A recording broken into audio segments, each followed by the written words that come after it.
जय भीम साथियों, स्वागत है आप सभी का मेरे शिल्पी अम्बेडकर चैनल में।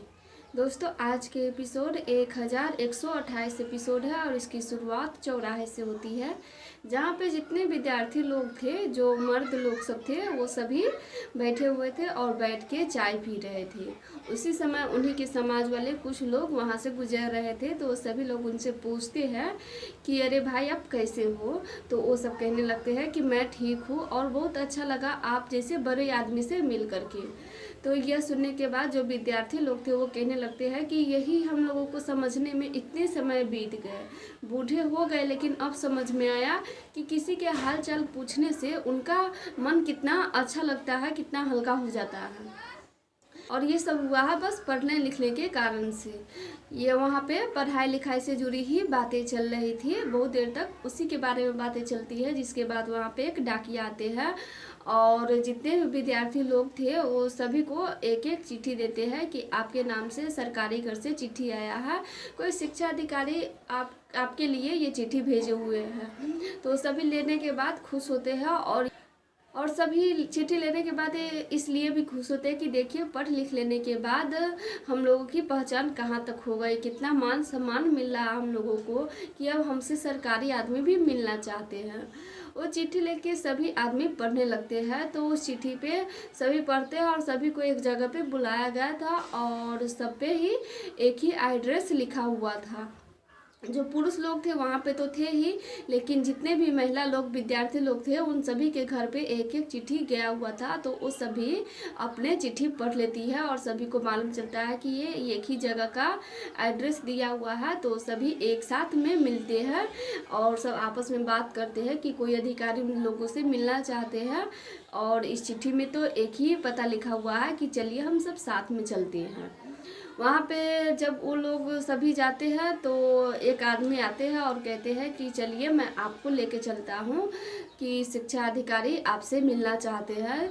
तो वो जो एक आदमी थे उन सारे विद्यार्थी को ले जाते हैं और एक घर में जाके कहते हैं कि आप लोग यहीं पे रहिए, आपसे कोई अधिकारी आके मिलेंगे, आप खुद ही बात कर लीजिएगा। सभी इसलिए खुश होते हैं कि अब अधिकारी लोग उन लोगों को बुला बुला के मिलने लगे हैं, इसीलिए वो लोग बहुत खुश हो रहे थे और सभी अपने हाथ में वो चिट्ठी रखे हुए थे और सब आने का, अधिकारी के आने का इंतजार कर रहे थे। लेकिन उसी समय वहाँ पे आते हैं मेघनाथ। मेघनाथ को देख के ते लोग डर ही जाते हैं और मेघनाथ भी उन सभी से कह रहे थे कि तुम लोगों को अधिकारी के आने का इंतजार था, लेकिन नहीं, यहाँ पे मुझे देख के बहुत हैरान हो गए होंगे तुम लोग। तो वो सब बताते हैं कि इस मेघनाथ आप यहाँ पे कैसे। तो मेघनाथ उनको बताते हैं कि ये सब हमारी योजना थी और तुम लोग तो थोड़ा पढ़ लिख लिए हैं, इसीलिए मैंने तुम सभी के लिए चिट्ठी भेज दिया। और मैं ये चाहता हूँ कि ये जो तुम्हारी छुआछूत की बीमारी है, ये जो शिक्षा की बीमारी है और जगह पे ना फैले, इसीलिए हम तुम सभी को आज सभी को जिंदा जलाने वाले हैं और वो भी सामूहिक हत्या करने वाले हैं। इतना करने के बाद मेघनाथ उन सभी से ये भी कहते हैं कि आज देखते हैं तुम लोगों को कौन बचाने आता है, कौन भीम और रमा बचाने आता है तुम लोगों को, और साथ में तुम सब एक साथ में मरोगे। और ये जो शिक्षा की जो नया नाटक शुरू हुआ है ना, वो कहीं और नहीं फैलेगा, वो यहीं के यहीं दब के रह जाएगा। इतना कहने के बाद मेघनाथ उस घर से बाहर निकलते हैं और घर को आगे से बंद कर देते हैं। और वो सभी लोग अंदर से चिल्ला रहे थे कि नहीं मेघनाथ जी, ऐसा आप मत कीजिए। वहीं दूसरी तरफ भीम और रामा जगह जगह पे काम ढूंढ रहे थे और जहाँ पे वो काम ढूंढने जा रहे थे तो वहाँ उनका मजाक बना देते थे, जैसे पहले के जैसा। और जहाँ पे वो काम मांगते थे वहाँ के आदमी उनसे कहने लगते हैं कि तुम लोग क्या पढ़ोगे, रमा तुम तो शिक्षक हो, गुरु हो, और भीम तो महान ही बने रहता है, तो मैं ऐसे महान आदमी सबको काम नहीं देता हूँ, इसीलिए चले जाओ। तो इतना सुनने के बाद भीमराव जी रमा से पूछते हैं कि रमा क्या तुम्हें बुरा लगा। तो रमा कहती कि नहीं, पहले तो मुझे बस ये सब ऐसे कहते थे कि मैं बस छोटी जात का हूँ, लेकिन अब कहते हैं कि मैं एक शिक्षक हूँ तो मुझे बहुत अच्छा लगता है, इसीलिए बुरा नहीं लगा। उसी समय वहाँ पे आते हैं श्यामला और शिशुपाल जी। वो दोनों रमा और भीमराव जी को बताते हैं कि रात में बाबा अजीब अजीब से बातें कर रहे थे, कह रहे थे कि मार देंगे या फिर मर जाएंगे, तो इसीलिए हमको बहुत डर लग रहा है। तो रमा उनसे कहती है कि इसमें नई बात कौन सी है, मेघनाथ जी हमेशा कोई ना कोई योजना बनाते ही रहते हैं और ज़्यादा गुस्सा हो गए होंगे इसीलिए कहीं ऐसे बोल दिए। तो श्यामला कहती है नहीं रमा भाभी कि इस बार बाबा ऐसे ही नहीं बोले हुए हैं, क्योंकि ये इनके सौगंध खा के गए हैं कि वो किसी को मार देंगे या फिर मर जाएंगे। यह सुनने के बाद भीमराव जी को भी डर लगता है कि सच में मेघनाथ पढ़ने क्या वाले हैं। तो इसीलिए कहते हैं कि सभी चल के ढूंढते हैं कि कहाँ है मेघनाथ जी और देखते हैं कि क्या ऊंची जात की योजना है, जिसके लिए वो सभी अलग अलग जगहों पे जाके मेघनाथ जी को ढूंढने लगते हैं। बहुत देर तक ढूंढते हैं लेकिन कोई भी उनको नहीं मिलता है और जिन जिन लोगों से पूछ रहे थे वो सब भी नहीं बताते हैं कि कहाँ है मेघनाथ जी। वहीं दूसरी तरफ मेघनाथ जी उन सभी को घर में बंद कर देते हैं और सभी अब वहाँ पे 3 और भी ऊंची जात के लोग थे, उनको कहते हैं कि इस पर मिट्टी का तेल छिड़को और छिड़कने के बाद उस पर आग लगा देते हैं। आग तो लग जाती है लेकिन मेघनाथ जी बहुत खुश हो रहे थे कि चलो अब ये सभी एक साथ जल के मर जाएंगे और ना ही ये शिक्षा का प्रसार कहीं भी फैलेगा। लेकिन अंदर से ये लोग बहुत ही चिल्ला रहे थे कि मेघनाथ जी ऐसा आप नहीं कीजिए, खोल दीजिए खोल दीजिए। वो अपनी तरफ से पूरी कोशिश करते हैं लेकिन मेघनाथ सुनने वालों में से तो है नहीं। उसी समय विद्यार्थी लोग आपस में ही बात करते हैं कि हम अनपढ़ थे लेकिन हम लोग शिक्षित हुए। इसी तरह से वो भीमराव की कही हुई बात याद करते हैं कि कैसे हमें भीमराव समझाते थे कि अगर मन बेचैन हो तो एकदम से भगवान बुद्ध का ध्यान लगाना चाहिए और मन को एकांत कर लेना चाहिए।